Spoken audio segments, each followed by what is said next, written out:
ክቡር ፍርድ ቤት ይህ ሰው እጅግ አደገኛ ሰው ነው። ለሀገራችን ብልጽግና ሰው ሁሉ አስተዋጽኦ እያደረገ ባለበት ጊዜ ይህ ሰው በቅዳሜ ቀን ስራ አልሰራም ይላል። ሃይማኖቶችን ሁሉ በአንድ አምላክ ስር ለማድረግ ብዙ ጥረት እየተደረገ ባለበት ዘመን ይገርማቸዋል ይህ ሰው የቤተሰቡን ቀን አላከብርም ይላል።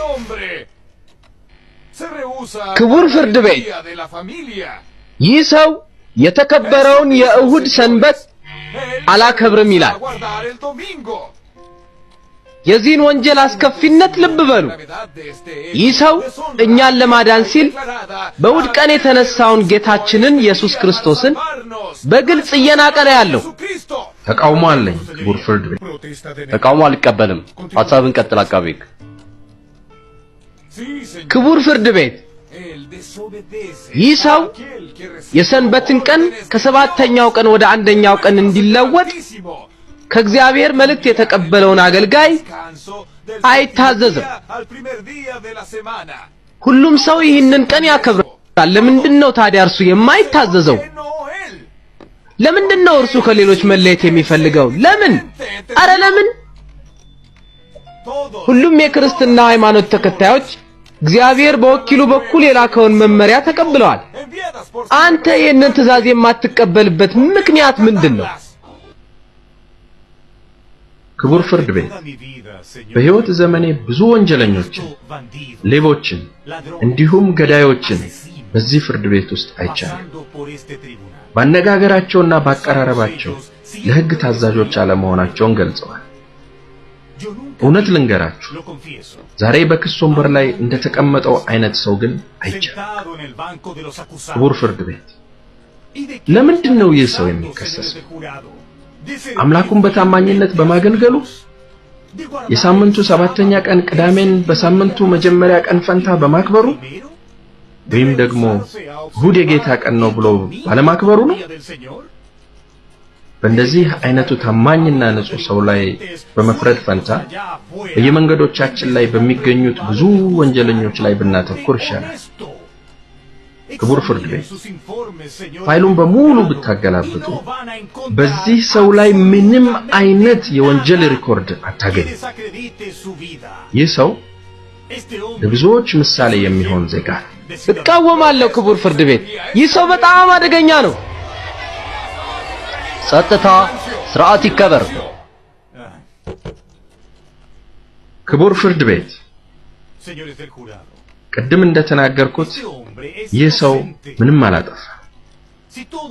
እንደዚህ ሰው ቆራጦች ብንሆን ዛሬ ህብረተሰባችን የተሻለ በሆነ ነበር። ዓለማችን እንደዚህ አይነት ሰዎች ያስፈልጓታል። እንደዚህ አይነት ሰዎች በሕይወት ሊኖሩ ይገባቸዋል። በእምነታቸው ጸንተው እንዲኖሩ መበረታታት አለባቸው። እንደዚህ አይነት ሰዎች ለአምላካቸው ታማኝ ናቸው። ለመመሪያቸው ቆራጦች ናቸው። በቀላሉ ማለቅ በሚችል ጉዳይ ላይ ጊዜያችንን እያጠፋን ነው። ምንድነው የምንጠብቀው?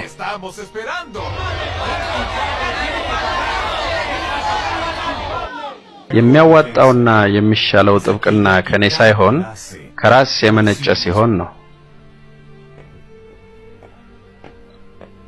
የተከበሩ ዳኛ ተከሳሹ ራሱ እንዲናገር ለምን አንፈቅድለትም? በመጽሐፍ ቅዱስ ውስጥ ሰባተኛውን ቀን ቅዳሜን እንጂ እሁድ ቀንን ማክበር እንዳለብን የሚያዘን አንድም ጥቅስ አናገኝም። አንዳንዶች ቅዳሜ ሰንበት የአይሁዶች ብቻ እንደሆነ ይናገራሉ። ነገር ግን የአይሁዶች ብቻ አይደለም። አይሁድ የሚባል ሕዝብ ከመፈጠሩ በፊት ሰንበት ይከበር ነበር። ሰንበት የጀመረው ሰማይና ምድር በተፈጠሩ ጊዜ ነበር። የዓለማት ሁሉ ገዢ በመሆኑ እግዚአብሔር ራሱ ነው ሰንበትን ያቋቋመው። እግዚአብሔር አምላክ በሰባተኛው ቀን አረፈ፣ ቀኑንም ባረከው ቀደሰው። ከአስርቱ ትእዛዛት በአራተኛው ላይ ሰንበት ቀንን እንድናከብር ያዘናል። ኢየሱስ ራሱ ሳይቀር በምድር በነበረ ጊዜ ጠብቆታል። ይህ ሐሰት ነው ክቡራንና ክቡራን፣ ሐሰት ነው። ይህ ሰው ይዋሻል። ኢየሱስ በቅዳሜ ቀን ስራ ይሰራ ነበር። የታመሙትን ይፈውስ ነበር። ደቀ መዛሙርቱንም እሸት እንዲቀጥፉ ፈቅዶላቸው ነበር። ስርዓት ይከበር። አካሄዱ ትክክል አይመስለኝም። የደንበኛዬ ንግግር መቋረጥ የለበትም። አቃቤ ሕግ ትዕግስት ይኑርህ፣ ቀጥል። ኢየሱስ የሰንበት ጌታ ነው። ጌታችን ኢየሱስ ፈሪሳውያን ስለ ሰንበት አከባበር የነበራቸውን የተሳሳተ አስተምህሮ ይቃወም ነበር። ቅዱሳን ሐዋርያት ሳይቀሩ ሰንበትን ይጠብቁ ነበር። እግዚአብሔር በፍጥረት ጊዜ ያቋቋመው ሰንበት እንደተቀየረ ቢጠቁም ጥቅስ በየትኛውም የመጽሐፍ ቅዱስ ክፍል አናገኝም። የሳምንቱ ሰባተኛ ቀን የጌታ ሰንበት ነው፣ ቅዱስ ቀን። ጥንትም የተቀደሰ ነበር፣ ምን ጊዜም የተቀደሰ ሆኖ ይቆያል። ብንስማማም ባንስማማም ብንወድም ባንወድም ሰንበት የጌታ ነው። ማንም ሰው የአምላክን ትእዛዝ የመለወጥ መብት የለውም።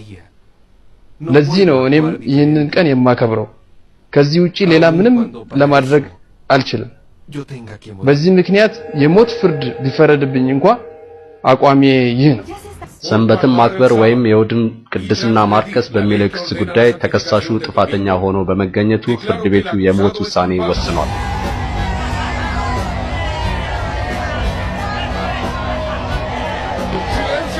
ጸጥታ ጸጥታ ጸጥታ ይከበር። ጸጥታ።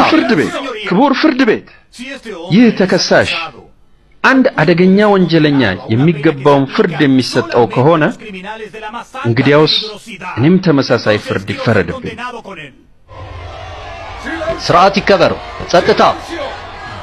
በሕይወት ዘመኔ እንዲህ አይነት ንጹህ ሰው አላየሁም። በእድሜም እንደዚህ አይነት እውነት አልሰማሁም። ለመጀመሪያ ጊዜ በሕይወቴ ብርሃን በራልኝ። እኔ ይህ ተከሳሽ የሚያመልከውን አምላክ ለማምለክ የሚታዘዘውንም ትእዛዝ ለመጠበቅ ወስኛለሁ።